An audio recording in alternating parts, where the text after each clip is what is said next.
Welcome, everyone, to the Follow Brand Podcast. We are going to have a candid conversation today that I think is going to bring a lot of information around agentic AI, which is not just as a buzzword, but as a real force reshaping leadership, cybersecurity, enterprise decision making when AI systems begin to act, decide, and adapt.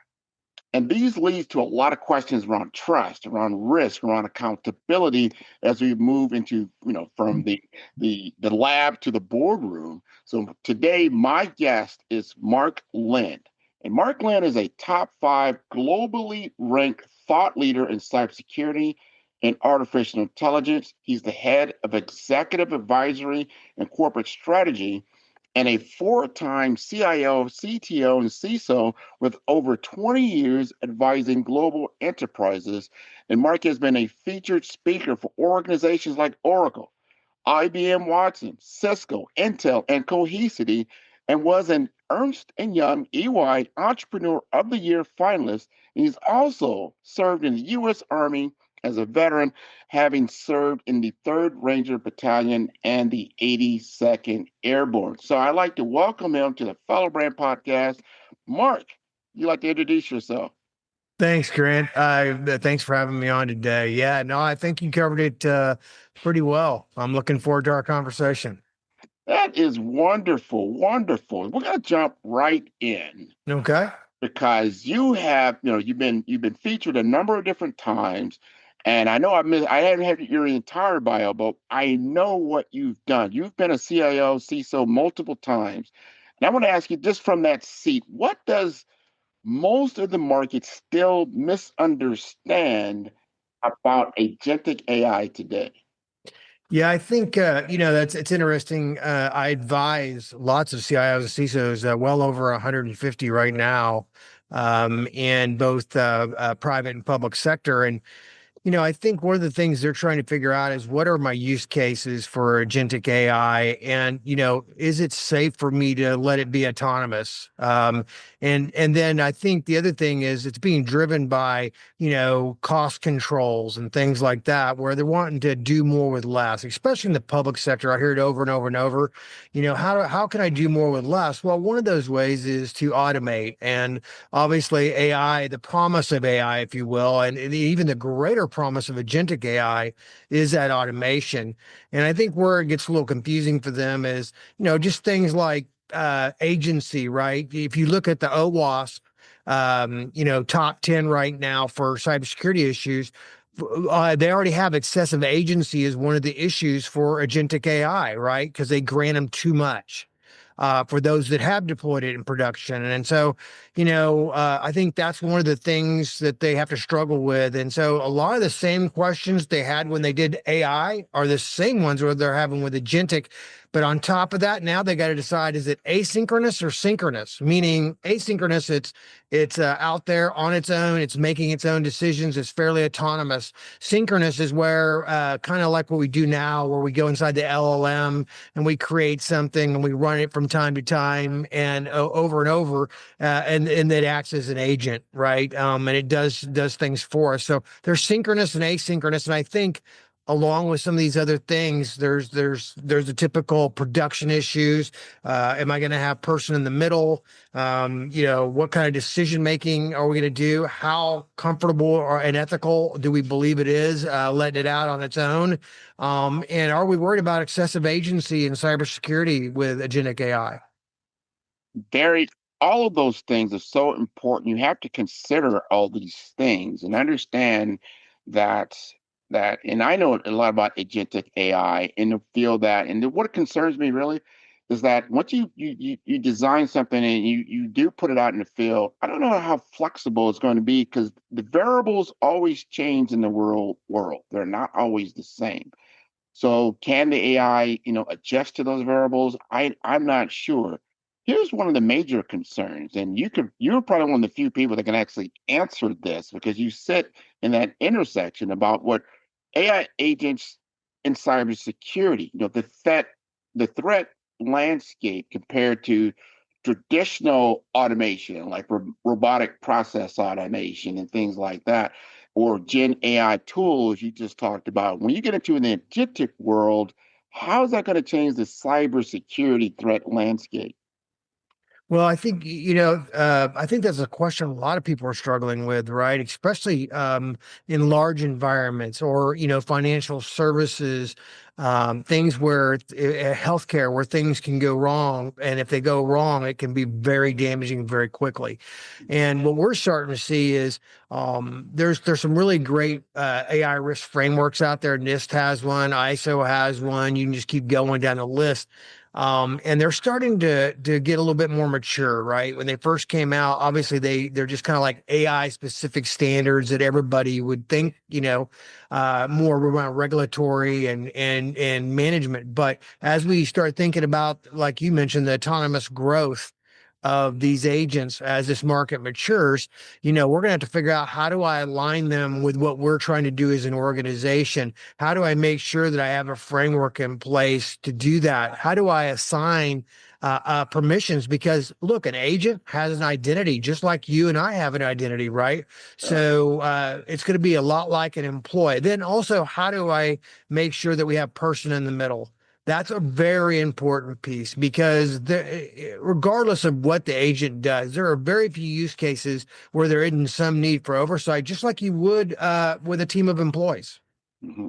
Yeah, that's it. That's it. Oversight, responsibility, accountability is big. You brought up something that we really got to get our heads around, and that's around identity. If the agentic AI model sees itself as an identity. Now, I know you've written that identity is now the new perimeter. That's right. And here's the question: why has identity become the primary attack surface in an AI-driven world? Mainly because once you have that, you have the keys to the kingdom. You have escalated privileges, you have access.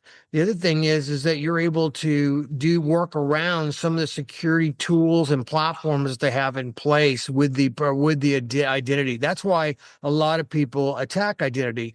The other thing is if you look at it, everybody's aware that identity just continues to grow in what it covers.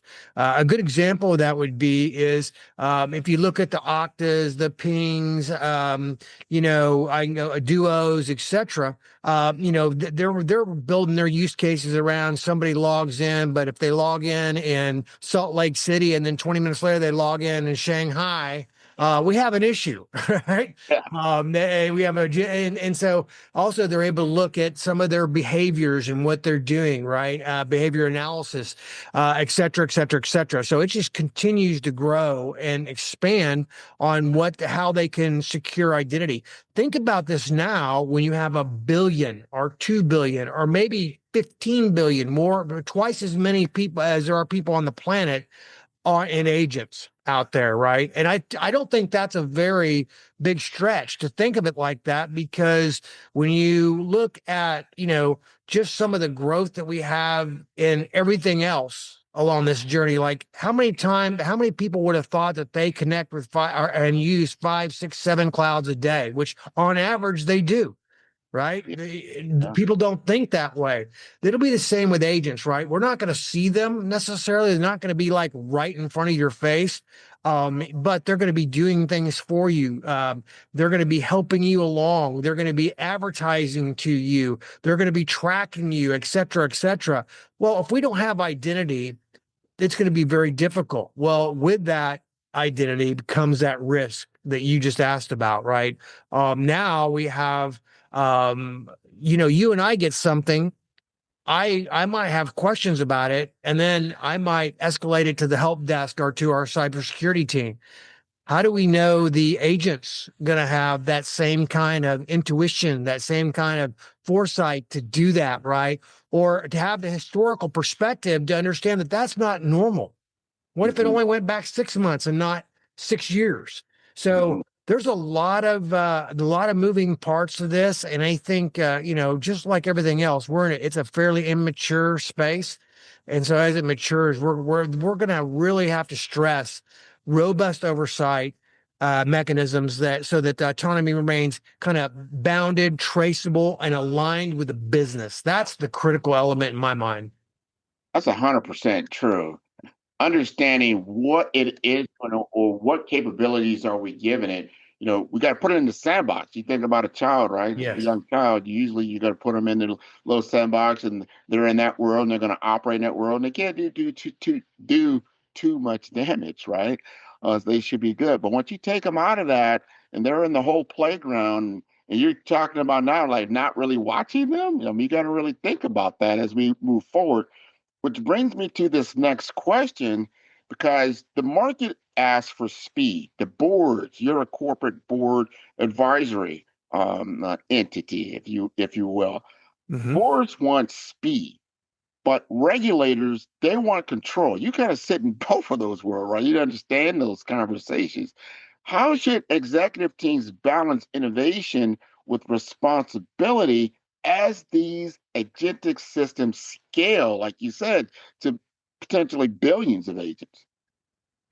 Yeah, a perfect, kind of a use case example of that is they want to rush this out. They want to do those things, and a lot of the CIOs and CISOs that I work with are under that pressure today, right? Mhm. They are. They're competition either from their competition, from their board, from their investors, or from their employee base. We're seeing it across the board. But you think about how you're going to do that, and I think we go back to that alignment, right? The governance and alignment, and putting that in place with regular, generative AI. We're worried about things like, model poisoning, prompt injection, having the right guardrails in place, all that. Now, take all of that and add in access control for agents. That's a perfect example. So today in today's world, in identity and in AI, we already see this issue where somebody was in this role and an escalated role, they moved to a different role and has a different level of permissions, right, and rights. Well, what happens is they never really turn off these, right? They never do. So if you're an employee for 15 years, you got 15 years of multiple different roles, permissions. And that's a big security risk that we have out there now. And then if so now a bad actor gets access to your identity, now they have escalated privileges across a whole spectrum of applications and sensitive data. Yeah. So we have that same problem with agents, right? If you have agents, just think about it now. We have an agent do this now, then we add a little bit, or we replace that agent, but we don't ever turn that other agent off, which we know happens in IT all the time, right? Yeah. So it's access control. So all these things that we have concerns about employees, we have to make sure that we don't just move problems we already have over onto that, or if we have security controls and access controls in place for that we should apply those to those agents as well. So that's why I keep kind of rolling back to some of the identity and all that is we need to then communicate that to the board because the last thing they want to do is have a breach, Yeah. right? How many? Because if every breach that I've had in the last year by somebody that I do business with, I probably got 15 different credit monitoring deals that I can sign up for free because they have to give them to me because they breached my data. Right? I get it all the time. Everybody does. Yeah. That's true. So I think that we're because if you go back to the board and just say, "Well, we don't have the money, or we're not going to do it, or we don't have the time, or we don't have the right people," that doesn't send the best message about your capability as a leader. But if you go back and with legitimate concerns, and this is what I tell a lot of our CIOs and CISOs that I have these conversations with, I'm like, go back with legitimate concerns and frame it in that it aligns with the mission of the organization. And security, and especially when you can explain it in a frame like that, they understand that. So those take time. So have a little patience. We're going to get there. The other thing is too is how do we evaluate? This is the other piece that I just had I travel every week, and earlier this week I was with one of the biggest universities in the U.S. And we had a long conversation about this. And one of the things we talked about with Agentic AI, one of the concerns is you have to have some way to evaluate it, right? These like the NIST AI risk management framework. If you look at Microsoft's framework, if you look at Open AIs, you can go down the list, ISO, etc. It's a framework, but it doesn't really give you the evaluation criteria. And really, the evaluation criteria is going to be pretty personalized to your organization because it's your mission and your mission differs than other people's missions, right? And you got to align it with what you're trying to accomplish, what the good corporate goals are. And being able to do that and then putting that evaluation criteria at where it's placed in against the agents you have in place, especially imagine if you're an organization with 700 agents Yeah. or 10,000 agents. If you didn't have some type of evaluation criteria, some kind of framework and some kind of way to ensure that, they're aligned with the business, can you imagine the chaos? I'm imagining it all already. The trust layer, right? How do Oh, you trust what the information, what is giving you? You can start getting to that other conversation. So remember, we always remember this. I'm a little older maybe than you, but we used to get the paper. In the paper, you had Spy versus Spy. One of the cartoons would come up. right, Spy right. versus Spy, right? So now you got AI versus AI. Think about your LLM, right? And now you got a small language model that's proprietary within your organization that you've now deployed. That's your SLM, and it's an AI, right? And you got an Yeah. AI versus AI. Then you got all these other autonomous agents all operating as well. It becomes kind of a mismatch. Now, even before we jump down this call, I want to get the audience to understand this. I use Zoom a lot. Well, Mark uses WebEx a lot. He had to go through a whole new configuration to get there, just to get to a video feed. Think about that when you deploy these AI agents. That are they flexible enough to self configure like that on the fly? And then in the cybersecurity world, that's what's happening, right? You got spy versus spy. You've got like, hey, I want to get into your data. Hey, I want to get you out of my data, or whatever it may be. What does that scenario look like in your mind?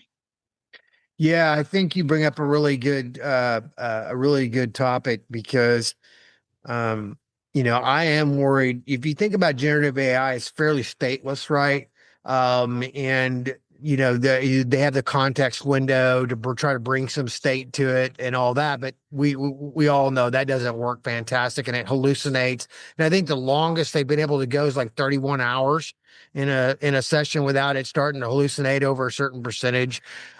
So thinking about that and having agents that should have state. If you think about an employee doing a job, they do have state, right? They've had it. And they also have ethics. You hope they have the right morals.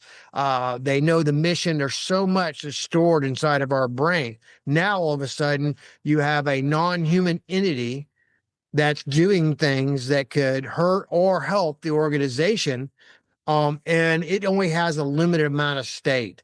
And I worry about that a lot, like, long-term memory, if you will. And also access to the data. Is it skewed data? Is this data that we loaded? One of the things you hear about Notebook LM that Google has, where Yeah, you load all your data in there. And one of the biggest reasons for that is it only uses the data inside there, so it doesn't hallucinate. yeah, So I think and a lot of organizations, their data isn't set right. It's not in a data lake. You look at, they don't even have the data set up where they know what is sensitive data, like PHI, PII, all that information. Um, so, granting access to data is going to create problems. So, and I know I threw a lot of pieces out there, but my point being is I just don't know how all that as we mature is gonna become focused on the mission and focused on getting the right outcomes and versus how much do I really got to manage these agents? If I have to manage the agents as much as the employee, the only thing I'm really saving is their cost. yeah. Right. right? I'm not saving any of the soft costs. I'm only saving the hard costs, the payroll, et cetera, et cetera. And I may not be getting as good results. I don't know if you've heard, but a lot of these projects have failed. Yes, Right. right. Gartner came out and said a lot of these project AI and agentic AI have failed. And a lot of it is around, if you read the article pretty deeply, it's really about not aligning it with goals, not being able to have evaluation criteria, not putting the right things in place. And then one thing I thought was really fascinating, not um not socializing it with the employees. Exactly. Exactly. They always get that wrong. I don't know what it is around technological deployments. And I've seen this a lot, is that we spend a lot of money on the actual technology itself, but once you start to integrate it into the culture, into the society, and you spent so much little time with the people that are actually going to interact with it. The training and getting used to it is just as important. And then to your point, what exactly is this agentic AI agent supposed to be doing? What is the Right. goal? Right. It's kind of cool when we think about it. Oh wow, there's that wow factor. But when it gets down to it, all right, you have a job, it has a job to do. And if it does that job very well, just like any roles and responsibilities, there's an outcome. There's usually a positive outcome. I think we need to, in my opinion, start looking at small use cases. Let's not let this thing out. Remember, I said about the child in the playground in the sandbox, and not let it all throughout the entire playground just yet. Yeah, You know, let, absolutely. let's Well, let it yeah. grow Well, up. I didn't even get into the auditability and trust exploitation part of this, right? Or the orchestration, Yeah, right? With multi-agent. I mean, there's a lot to this, right? There's a lot to peel back, and just some of the things you and I've touched on. That's enough to make a lot of people scratch their head and say, well, maybe I don't have the data set up the way I need. Maybe it's not in a data lake or accessible, in the appropriate way. Maybe I don't have the safeguards or the guardrails in place, or, maybe I don't have the ability to audit, or I don't really know which employee should be this person in the middle, right? If they don't yeah, know anything, to your point, if we don't socialize it, if they don't understand it, how can they be the person in the middle? exactly. And they're not used to it. And everything it's new for everyone, not just for a few people. They're just getting used to AI, just LLM, use at scale on a worldwide scale. And people are like, oh, okay, I see what I can get text. I can, consolidate emails. I can communicate at scale that I never could before. Yeah. Now you're asking it to do something more than that, and that's replacing certain workflows. And that's very, very important to really look at because, from my understanding of machines and what machines do, even though you have machine to machine learning, is that they're very rigid in how they do things. They're not very fluid. What I'm saying is, as far as scenarios change, variables change, they like very predictable um Yeah. um future out, like, hey, if I know if I step one step forward, I can take one step back, one step forward, one step back. When you start changing that stuff around, it starts to get confused. I've seen my own AI get confused when I've given it information, and then it comes back. I'm like, what are you talking about? Like, oh, let me reset you because you're way off on a tangent. Because to your point earlier, the way the AIs are kind of set up now, I'm talking large language model, is that it even though it might not have the answer, it tries to get you an answer. Instead of Yes. saying, I That's really right. don't know what you're referring to. Can you help me with more information? So it just tries to answer the question. That's a flaw that needs to be fixed as we go forward. Now, you've talked to some of these things around going into 2026. You've published some predictions around this. What's the biggest single shift that leaders need to prepare for now if they don't want to be caught off guard?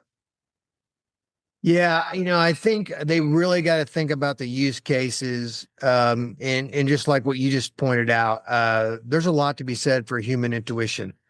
It plays a major role in your performance in the organization, your ability to react to, situations that are very dynamic where agents just don't have that, especially like M to M, like, where they're doing that. So I think that, but, I think it's going to go back to that orchestration, audibility, and trust, right? We just gotta figure out a way to make that. I've not seen a really good one yet that I like. Let me put it this way. One that I would trust my bank account to, one that I would trust if I was a CIO or CISO back at one of the big financial services that I worked for, that I would trust with treasury, right, with wiring big chunks of money, Yeah, or, right. things like that. And so the use cases now tend to be not as bold and broad as when you hear Elon and so many others talk about it in this, great big thing like robots and agents and all that out doing all this stuff for you. Well, even the travel one, which I think in my predictions, I mentioned that I really dislike the travel one Mhm. because I know what seats on different types of planes that I like, and I know, where I'm sitting, and I may have a friend that I know is sitting there. If I have to put all that information in there, I could have just gone to the application and done it myself, probably faster. So I think what they do is they use these very high level abstract use cases that are very simplistic. But as far as like getting into ones where there's a lot of depth to it and human intuition plays a definitive role, that's a very difficult one to do. Very difficult. And I think we have ways to go before I think people are going to have that trust that you mentioned early on to say, go ahead and do that. I mean, how many people do you know are actually doing the travel saying, oh, go ahead and access my credit card and book it and do all that, and you had nothing to it? I don't know of anybody that crazy yet. No, it's risk. It's a lot of risk. You're A lot putting of a risk. lot of risk with someone that really doesn't do it. So to your point, and the way I look at it as from an agentic AI model when it comes to deployment in my own business, I start looking at from the age before, which is the manufacturing age, when they started to put in automation into these plants, right? They started to do things that were simplistic, right? Yeah. What? Instead of having human beings sit there and turn a nut or a screw, I can put some automation in there, and that'll turn the screw. And I can take that human being, which is a very expensive part of my business. Labor is always the labor costs so high. I can put them to do something different. They don't have to sit there and do that. So I think if people start looking at what's in my business that is very predictable, number one, Yes. very, very, very simplistic in what it is, that then if I automated just that I can deploy that my most valuable resource somewhere else, like that the human. I always look into human AI, the HAI. I want to use my human as much as I can because they are far more advanced than any, as far as I can see, an agentic AI system there is. Oh yeah, and yeah, just like you said, the monotonous and tedious tasks. If I can take those off the human, then I can have them work on higher purpose, higher evolution things that we have in the organization, right? Where I need human intuition, where I value it tremendously. That's really what I want to do anyway. I didn't know you very rarely hire somebody to go, man, I just want them to go do this tedious task every single day. I Right. mean, there are places, but but a lot of the jobs, that's not the case. And I think, it's typical. Everybody used to always say Oracle and Microsoft, they market 9 months to a year ahead of the product, right? Which a lot of organizations do. I'm not just picking on them. Um, I think we're even further out before these agents, just based on even some of the conversation you and I've had here, to bring all this together along with the use cases and then build that trust. I don't think that's something that's going to happen overnight. And we're not really seeing anybody deploy any of these really high end difficult tasks, except there is one exception. I did want to mention that's where I was going with this to Yep. align with your question. Some of the manufacturers do have some pretty interesting tasks. I'll give you an example. If you look at CrowdStrike and Cisco, Mhm. they're in their AI defense parts of their products. The threat intelligence and being able to monitor millions of logs that used to be five, six, seven people on a team doing, and then picking out the 10 that are going to be problematic and then Yeah, giving you additional information on those so you could act on those and provide that kind of intuitive information. There are agents that are able to do that. So and there are other use cases as well. So there are good use cases. So I think we should be optimistic about it. But I sure. just think the timelines, in my mind, the timeline for affecting like the general populace is pretty far. We're still several years away. No, what you said, it's all about the use case and what it can do, especially when you're crunching, large amounts of data. These data sets are fantastic. So use the AI for what it's really, really good at.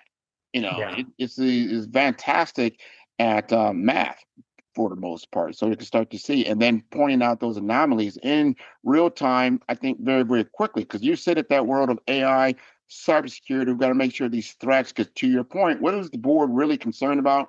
We want to make sure we maintain a good brand, that we are living up to our promise, and we do not need something disruptive like a cybersecurity. But think about the implications, Mark, of a conversation you now have to have with your board after deploying an agentic AI system that now just was hacked and now it's causing you millions, potentially more than that, in dollars lost because of your brand reputation.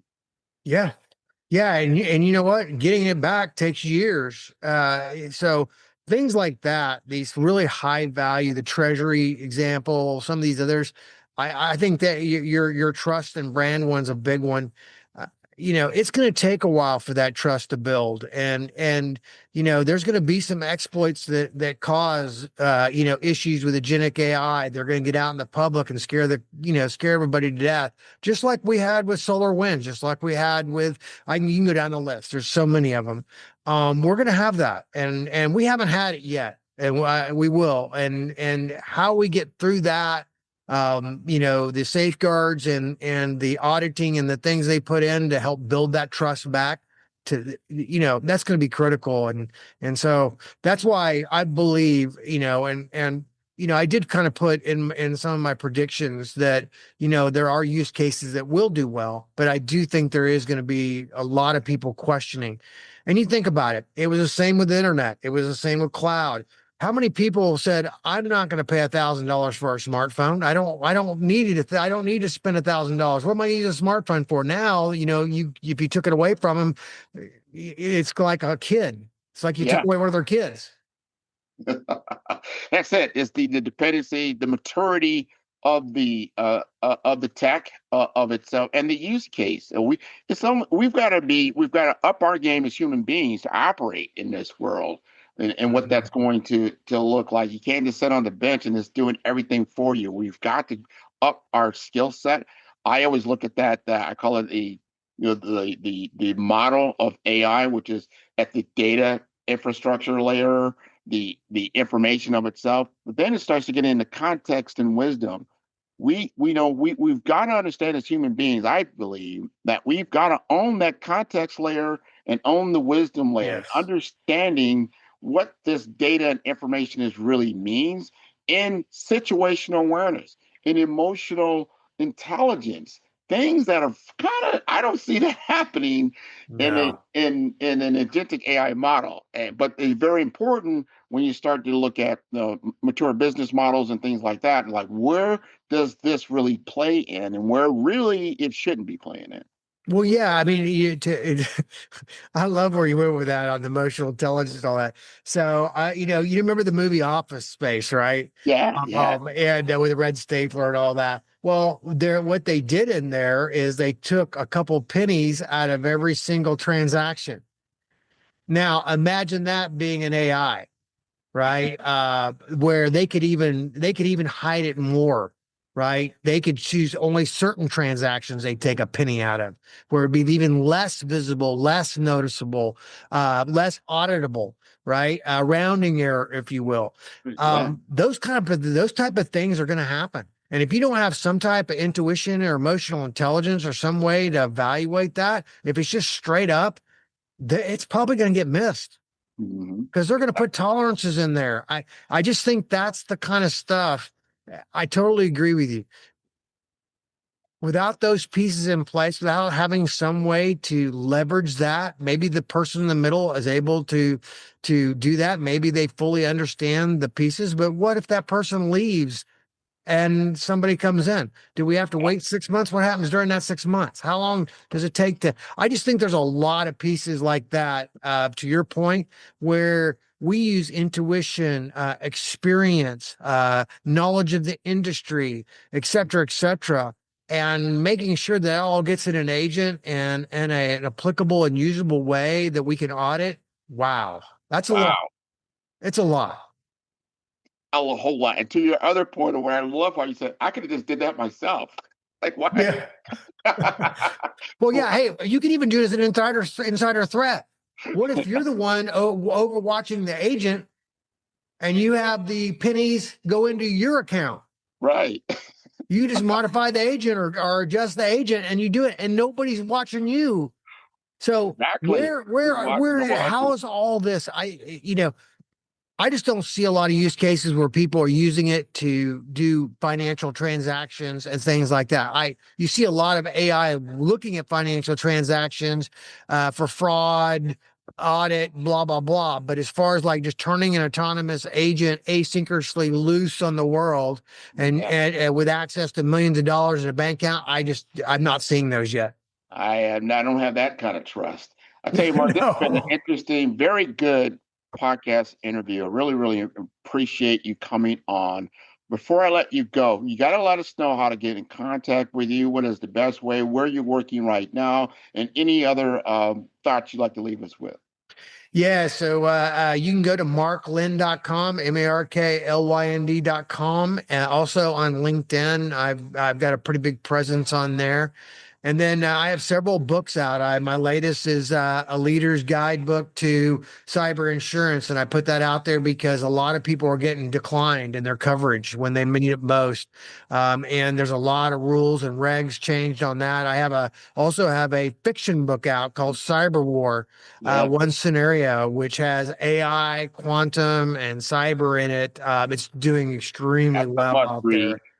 Yeah, so and you can find all those at marklynd.com and LinkedIn. And if anybody in the audience wants to reach out to me, have at it. I talk to a lot of people, and it's always good to kind of have a well-rounded response and feedback scenario in place so you can understand what people. I love trying to figure out what people are worried about, what they're envisioning, what they're dreaming about, trying to figure out that where the market's going because it's like the conversation you and I are having. It's both exciting and scary at the same time. It is. It's like a roller coaster ride, right? It is. Absolutely. It's going to be an interesting future as we go into it. I think there's a lot, but I'm hoping to see an awakening in human awareness and really understanding. Okay, what can I get just automate as opposed to what's absolutely necessary for me as the human being. That the things that very very difficult to simulate, things that you just talked about, just Yeah. plain intuition, emotional, just understanding the emotion because emotion is not a logical thing. There's No. things beyond what we call logic that we really got to understand that's still very, very important in the human drama as we go forward in business and in just the general life. So it's gonna be interesting as this scenario plays itself out on the human drama. Yeah, the one thing I leave with the Grant that I've Yeah, found fascinating, I get asked all the time, where do I start? That's yeah, fact, that's probably the number one question I get all the time is where do I start? And I always say, look, take a simple use case, one that you can manage, one that you have oversight on, one that's auditable and aligned with the goals of the organization. And then take that little win and build off that win. That it may be that you're going to use one of the AI tools built into one of your manufacturer's products that you already have deployed, right? And take that win and socialize that win and use that win to build more use cases. And so when you talk to people in the organization about, hey, there might be a use case here that aligns with the goals of what you're trying to accomplish that then build into the goals of the organization. Well, if you do that, having a simple set of wins behind you that you can point to, and then giving them that same kind of deal, wins build off each other. And boy, that's a great way to do it. It's a manageable way to do it. It's also one where if you go out there and try to do the big one right off the bat and it doesn't go well, you may not have a job. You may put Oh, your team at yeah, risk. yeah. You've blown all this money in the organization. It's just to me, I always tell them, I said, look, to hear this in a very positive way. That's a reckless way to do that, where when you have these easy wins from a positive aspect that you can go out and get today, right? And you get to those wins faster and earlier too. It's very much the low hanging fruit. And so that's what I always say. And I get asked that question almost every day. And you got to do that though. You have to start small and understand the nuance. I guarantee you, because like I said, me and Mark have been in technology a long time. The simplest thing, it seems simple, but in actuality, it becomes harder. And it becomes, oh, Yes. I didn't see that scenario. I didn't know I was going to do it like that. Oh, that's interesting. You learn a lot of things along that route, so that you don't want to then put it into what you call production, where it becomes highly visible, and then it hasn't been tested in a lot of different scenarios, and you run into a lot of risk. So you try to avoid that, right? Well, Now I think got about it one in the more question. Philadelphia Eagles. Think about it in the football, Philadelphia Eagles, for example. Yeah, They started out the season and well, where they were 7-1 or something, or 7-2. yeah. Now, then they lost three in a row. Now they're back and they're going to win the East and they're going to, be at home for the first playoff game. So if you're out there and you're a CIO or CISO, wouldn't you rather have 6 or 7 little wins under your belt, where if you have one loss, you're still going to qualify for the playoffs and you're still going to be at home? Win Right. early. I love that. One last question, real simple question. You've been on a lot of different podcasts. You've been in a lot of different interviews. You've done a lot of these things. Your first experience on the Follow Brand podcast, how did you like your experience? I enjoyed it very much. I like how dynamic it was. A lot of times I get you and I talked about that before we kicked off. I get the questions ahead of time and it's already the outcome's already kind of, Yeah, done.